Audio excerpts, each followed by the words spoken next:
আপনি নিজেই minister madam, আপনি বিষয়টা ভালো বুঝবেন তাই। না না, আমি আবার ইন্ডিয়ায় পড়াশোনা করাতে চাই না। হ্যাঁ, আমিও আপনাকে বলবো ইন্ডিয়ায় পড়াশোনা করার থেকে বাইরে পাঠান। ম্যাডাম ম্যাডাম বলছি, এই নন ভায়োলেন্ট রেজিস্ট্যান্ট হাঙ্গার স্ট্রাইকের ব্যাপারে আপনি কি বলবেন? আচ্ছা, এখন কি খবর? ব্যারিকেড তৈরি করা হচ্ছে লোহাগুলো। আর শুধু ব্যারিকেড দিলে হবে না, ওখানে কারেন্টের ব্যবস্থা করো। ব্যারিকেডে ইলেকট্রিসিটি কারেন্ট হবে। ঠিক আছে ঠিক আছে হ্যাঁ। ঠিক আছে, ওকে। মহিলাদের তো ভয়টা দেখছি একদমই কমে গেছে। কাঁদানে গ্যাস নেই, নতুন কি বলবো, কাঁদানে গ্যাস এক্সপায়ার করা, ওগুলো হ্যাঁ আছে। এক্সপায়ার করা রাখানো আছে, ওইগুলোই মেরে দে। আসলে আরে কে নতুন দেখবে? নেই, মানে পুরনো আরে সব দিয়ে দে না, ইউজ কর। আমি মেইন স্ট্রিম মিডিয়া থেকে এসেছি, একদম 6কে 9 বানিয়ে দিয়েছি ম্যাডাম, একটু দেখবেন নিউজ। একদম। তুই বল, এই দেশে কোনো সমস্যা আছে? না কিছু সমস্যা আছে? না, সব বিশুদ্ধ। একদম, ইয়েস।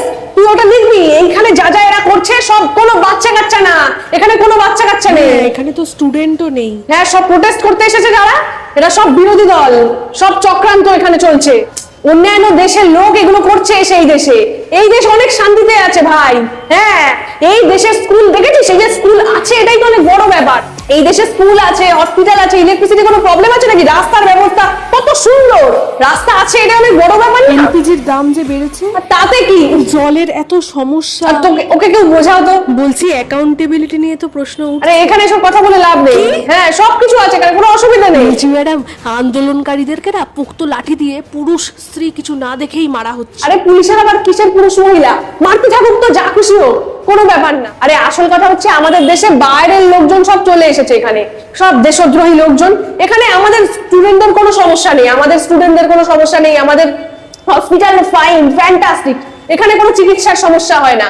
রাস্তাঘাট অতীব সুন্দর, হেঁটে দেখ, কোনো অসুবিধা নেই, অ্যাক্সিডেন্ট হয় না বললেই চলে। বলছি নিট প্রশ্নপত্র ফাঁসির সঙ্গে জড়িত 13 জনকে তো গ্রেফতার করা হয়েছে, আর কাউকে কি ধরবো নাকি না? ঠিক আছে, ক্লাইমেট ক্লাইমেট অ্যাক্টিভিস্ট। হ্যাঁ যাই হোক, হ্যাঁ হ্যাঁ আরে না না, ক্লাইমেট অ্যাক্টিভিস্ট, এনভায়রনমেন্টাল। হ্যাঁ হ্যাঁ হ্যাঁ হ্যাঁ হ্যাঁ এত তকমা সাথে নিয়ে হ্যাঁ, এটাই তো কথা। আরে এটুকু রাস্তা এতটা করতে হলে তো আমাকে গাছ কাটতে হবে, সেটুকুও বোঝার ক্ষমতা নেই। মিনিস্টার ম্যাডাম, আপনি ঘড়ি খুলে ফেলছেন কেন?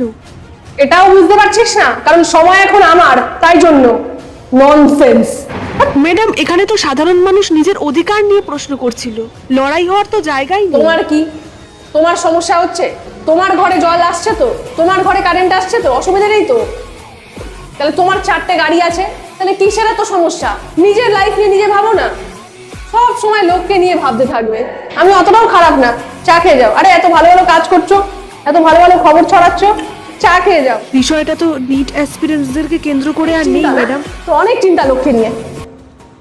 এনে 1000 টাকা ধর।